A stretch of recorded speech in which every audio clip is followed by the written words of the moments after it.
ആദ്യത്തെ ചോദ്യത്തിനുള്ള മറുപടി എന്താണ്? അതിന്റെ സംഭവം എന്തിനാണ് നിങ്ങൾ ടി.എൻ. പ്രതാപനെ പോലെ ഒരു വലിയ നേതാവിനെ മാറ്റിയതെന്നാണ്? ഇത് പാർട്ടിയുടെ UDF-ന്റെ ഔദ്യോഗികമായിട്ടുള്ള തീരുമാനമാണ്. ഇന്ത്യൻ നാഷണൽ കോൺഗ്രസ്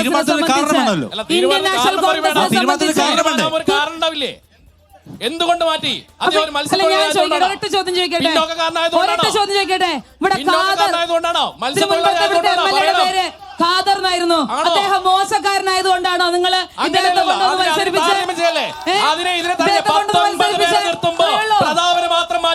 ഞങ്ങളെ സംബന്ധിച്ച് ഞങ്ങളുടെ പാർട്ടിയുടെ ഔദ്യോഗിക കാര്യമാണ്. ഞങ്ങളെ BJP-ക്കാരും CPM-കാരും കോൺഗ്രസ്സുകാരും സ്ഥാനാർത്ഥി നിർണയം പഠിപ്പിക്കാൻ വരേണ്ടതില്ല. നിങ്ങളെ BJP-ക്കാരും CPM-കാരും ഞങ്ങളെ സ്ഥാനാർത്ഥി നിർണയം പഠിപ്പിക്കാൻ വരേണ്ടതില്ല. കോൺഗ്രസിന് അറിയാം ആരെവിടെ നിർത്തണമെന്നും ആരെവിടെ നിർത്തി ജയിപ്പിക്കണമെന്നും കോൺഗ്രസിന് അറിയാം.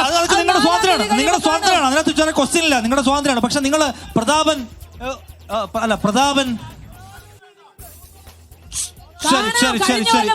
സീറ്റ് കിട്ടിയെങ്കിൽ ഇക്കൊല്ലം 20 സീറ്റും കിട്ടും. നിങ്ങൾ അതിലൊന്നും വിഷമിക്കണ്ട. ഇപ്രാവശ്യം കോൺഗ്രസ് പിടിക്കും, അക്കാര്യത്തിൽ ഒരു സംശയവും വേണ്ട. എന്താണ് ആരോട് ചോദിക്കാനുള്ളത്? അതുകൊണ്ടാണല്ലോ കഴിഞ്ഞ പ്രാവശ്യം കനലൊരു തരിയായിട്ട് അവിടെ ഇരുന്നത്.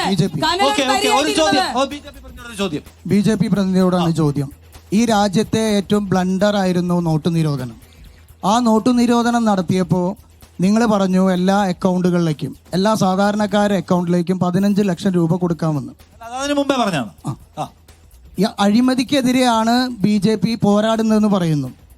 ഇന്ന് നിങ്ങളുടെ അമിത്ഷാ ചെന്നൈയിലെ ഒരു സ്ഥാനാർത്ഥിയുടെ പര്യടനം റദ്ദാക്കി തിരിച്ചുപോയി.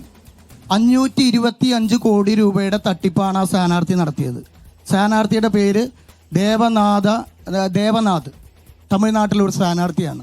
നിങ്ങൾ ആർക്കെതിരെയാണ് അഴിമതിക്കെതിരെ പോരാടുന്നത്? തീർച്ചയായും ഞങ്ങളെ സംബന്ധിച്ചിടത്തോളം അഴിമതിക്കെതിരെ ശക്തമായ പോരാട്ടം നടത്തുന്ന സർക്കാരാണ് ഇന്ത്യയുടേത്.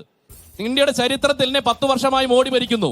അഴിമതി ആരോപണത്തിന്റെ പേരിൽ ഒരു മന്ത്രി പോലും രാജിവെക്കേണ്ട സാഹചര്യം ഉണ്ടായിട്ടില്ല. അഴിമതിയുടെ പേര് ഒരു ഉദ്യോഗസ്ഥരെ മാറ്റേണ്ട സാഹചര്യം ഉണ്ടായിട്ടില്ല. അതുകൊണ്ട് ഞങ്ങളെ സംബന്ധിച്ചിടത്തോളം അഴിമതി ഞങ്ങൾ നടത്തുകയുമില്ല. അഴിമതി നടത്തുന്ന ഇനി അരവിന്ദ് കെജ്രിവാളും ശരി, അത് ഞങ്ങളുടെ സർക്കാരിന്റെ പോളിസിയാണ്.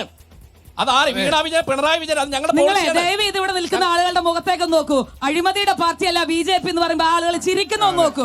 ആളുകളുടെ മുഖത്തേക്ക് നിങ്ങൾ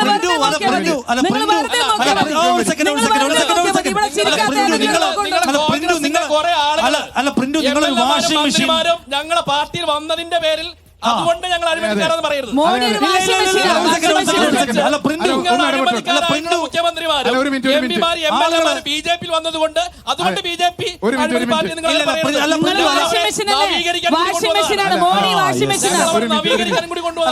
നിങ്ങളെ